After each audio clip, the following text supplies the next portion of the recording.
It's still Grail season over here at WearTesters.com, where we have previously discussed the Air Jordan 18 in the black and royal colorway, but now this is a fucking Grail. This is a Grail amongst Grails. This is a shoe that I never thought that I'd be able to have. But,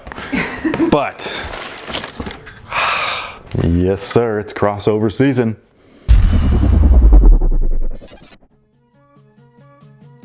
What's good, guys? This is Nightwing2303 from WearTesters.com. Today we got a quick detailed look at these bad boys right here. This is a Grail of mine, a shoe that I never thought that I would be able to own, let alone in wearable condition. And this is a China exclusive, at least for right now. This is the Reebok Answer 1 in the original white and red colorway. These are fire, man. These are cool. These get me pumped. I'm hype. How come people say that? I'm hype. Why don't they say I'm hyped? I don't know why you say bet.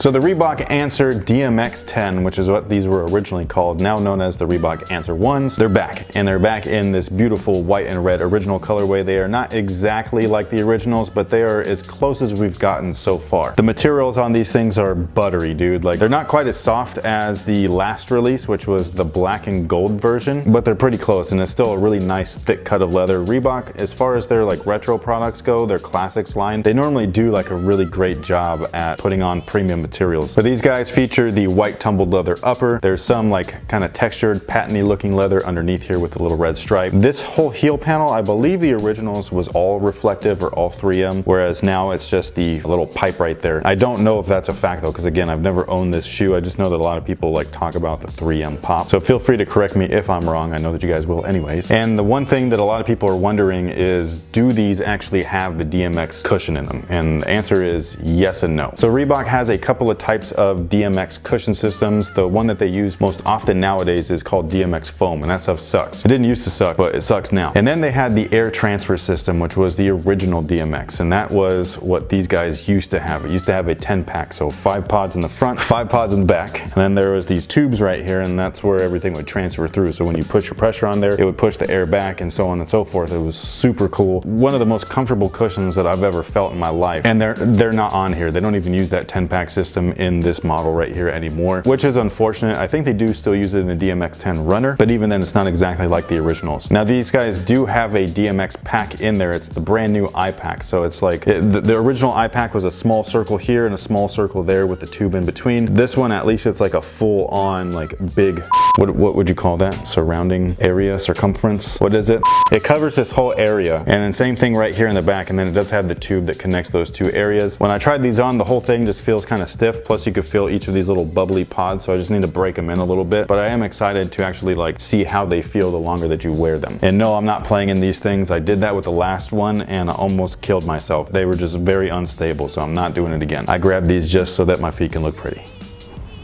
How do you think that these look? If you think the 18s are ugly, are these uglier or? No, I think the 18s are uglier. What? The 18s look like they're trying to be like a snazzy dress shoe and a basketball shoe. That's exactly what they were going for. They did it. Oh. Check. What is your thoughts on these? On the scale of 1 to 10 on the ugly meter, 10 being the ugliest, what is it? A 5. Oh, so they're just kind of like...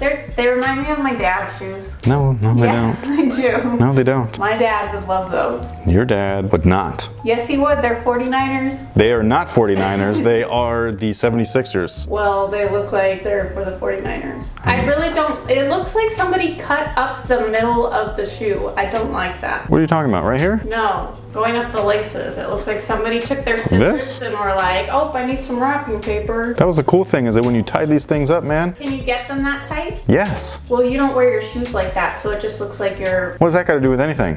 That is... I'd like to see you tie those shoes up like that. I would never. I'd like to... Because I like to see it say Iverson right there, which it does. It's so awesome, and it's a patent leather, gold stitching and all that stuff. It's super dope. For 49ers. No, the 76ers. The ugly jersey days. Although some people love those jerseys, but I like the classic ones, the red, white, and blue. For anybody curious, these guys fit big, so I would go down half a size for sure. I grabbed these over at eBay because they are not available here in the States. The good thing is that they're still almost the same price, so they were like $150 or whatever plus shipping, and the shipping was super fast on top of that. So I totally think that it's worth it. If you are not trying to wait for them to come to the States, then I would recommend that. I'll leave a link down in the description box below. And then I can't remember like what the original stuff looked like. I'm pretty sure these little gold hits right here were actual like plastic pieces. Now it's just part of the foam midsole and they painted it gold, which is kind of cheap looking. And then on top of that, the gold little pods right there. This is the part of the shoe that bothers me. It's like this used to be all translucent, including the gold, and now it's like weirdly solid rubber right there. But the rest of the outsole still looks dope with the gold flakes and all that stuff.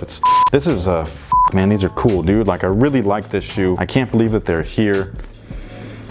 Man, they're so dope. That I3 patch right there. I used to have this t-shirt that I found at Ross and it was like the weirdest material, but like I wore the out of that shirt, man. It was sick. I was like the White Iverson, but without any of the skills. But let me know what you guys think about these down below in the comment section. Do you guys remember these things? If you do, share your experiences, your thoughts, your memories of these things down below in the comment section. I would love to hear from you guys. I love it when we are all able to reminisce and actually talk positively about sneakers. Not saying that they're uglier than dad's shoes, you know what I'm saying? Like none of that I like dad's shoes. I'm just saying they remind me of my dad and his shoes. No. And if you do not like these, I know that you're gonna leave your comments anyway saying that they're hideous or that they look like something else, even though they don't. That's cool. Go ahead and sound off in the comment section below because the engagement helps me out. Thanks. Hit the like button if you like the video, subscribe if you haven't already. We'll talk to you guys next time. So until then, have a good one.